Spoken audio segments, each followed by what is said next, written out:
Hello guys, അപ്പോൾ നമ്മുടെ jujutsu കൈസൻ്റെ season 2 finally complete ആയിരിക്കുകയാണ്. ഞാൻ ലേറ്റായിട്ടാണ് കണ്ടത്. അവസാനം ഇരുന്ന് ഫുള്ള് ബെഞ്ച് വാച്ച് ചെയ്താണ് ഞാൻ കണ്ടത്. അപ്പോൾ സീസൺ 2 എങ്ങനെയുണ്ടായിരുന്നു? അപ്പോൾ ഒരു ചെറിയ റിവ്യൂ നമ്മൾ നോക്കാൻ പോകുന്നത്. നേരെ വീട്ടിലോട്ട് കിടക്കാം. സീസൺ 2 ഒന്നും ഒരു രക്ഷയില്ല. ഒരു എപ്പിക് സാധനം എന്ന് വെച്ചാൽ ഒരു വേറെ ലെവൽ, ഒരു അഡാറ് സാധനമാണ് സീസൺ 2 എന്ന് വെച്ചാൽ. അതായത് ഫുൾ ഫൈറ്റാണ് സീസൺ 2 തുടക്കം തൊട്ട് അവസാനം വരയ്ക്കും ഫൈറ്റായിട്ടാണ് കൊണ്ടുപോയത്. ഒരു രക്ഷയില്ല എന്ന് പറയാൻ പറ്റും. കണ്ണുപോലും ചിമ്മാത്ത രീതിയിൽ അങ്ങനത്തെ ഒരു എപ്പിക് ഫൈറ്റാണ് അവർ സീസൺ 2 ചെയ്തിട്ടുള്ളത്. സീസൺ 1 വന്ന് എനിക്ക് അത്ര ഇഷ്ടപ്പെട്ടില്ലായിരുന്നു. പക്ഷേ സീസൺ 2 വന്ന് ഒരു രക്ഷയില്ല, ഒരു അഡാർ സാധനമാണ്. സീസൺ 2 വന്ന് ഒരു ഇമോഷൻ ആയിട്ടാണ് അവർ കൊണ്ടുപോയത്. അതായത് അവർ ഫൈറ്റ് ഒരു സൈഡ് നടക്കുന്നുണ്ട്, ആ ഒരു ഇമോഷണൽ ഫീലും ഒരു സൈഡ് പോകുന്നുണ്ട്. അത് ഗംഭീരമായിട്ടുണ്ട്. പിന്നെ അനിമേഷനെ പറ്റി പറയാൻ നമ്മുടെ മപ്പയുടെ അനിമേഷൻ ഒരു രക്ഷയില്ല. ഗംഭീര അനിമേഷൻ എന്ന് വെച്ചാൽ ഗംഭീര അനിമേഷൻ. അത് ഫൈനൽ ബാറ്റിലൊക്കെ അനിമേഷൻ എന്നൊക്കെ പറഞ്ഞാൽ എന്താ പറയുക, ഒരു രക്ഷയില്ല എന്ന് പറയാൻ പറ്റും. അനിമേഷൻ എന്ന് പറഞ്ഞാൽ ടോപ്പ് ക്വാളിറ്റി അനിമേഷനാണ്.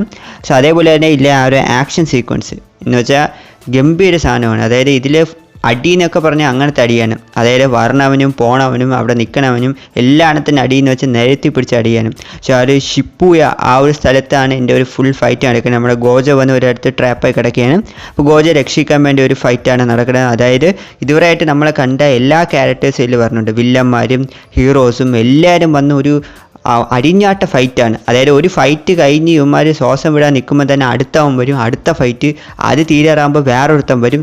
അങ്ങനെ ഫുൾ ഫൈറ്റ്. അതും ഇടയ്ക്ക് വെച്ച് നമ്മുടെ സുക്കനയൊക്കെ വരും. അപ്പോൾ അതൊരു രക്ഷയില്ല, അതൊരു മാരക ഫൈറ്റ്. സുക്കനയുടെ ഫൈറ്റ് എന്ന് വെച്ചാൽ ഒരു എപ്പിക് ഫൈറ്റായിരുന്നു.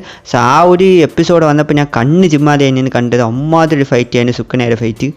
അതേപോലെ ഒരു സീസൺ 2 ഒത്തിരി അൺഎക്സ്പെക്റ്റഡ് ആയിട്ടുള്ള കാര്യങ്ങളൊക്കെ നടന്നിട്ടുണ്ടായിരുന്നു. അതായത് നിറയെ ഡെത്തുകൾ ഈ സീസൺ 2 നടന്നു. അതായത് നമ്മൾ ഒട്ടും പ്രതീക്ഷിക്കാത്ത സമയത്ത് പെട്ടെന്നൊരു ഡെത്ത്. അത് കണ്ട് നമ്മൾ തന്നെ ഷോക്കായിട്ട് എന്താ ഇത് എന്ന് ആലോചിക്കുന്ന രീതിയിൽ നമ്മളങ്ങനെ ഷോക്കായി നിന്നു പോകും. അങ്ങനെയുള്ള നിറയെ ഡെത്തുകളും അൺഎക്സ്പെക്റ്റഡ് ആയിട്ടുള്ള നിറയെ ഫൈറ്റുകളും കുറേ കാര്യങ്ങളൊക്കെ നടക്കുന്നുണ്ട് ഈ സീസൺ 2.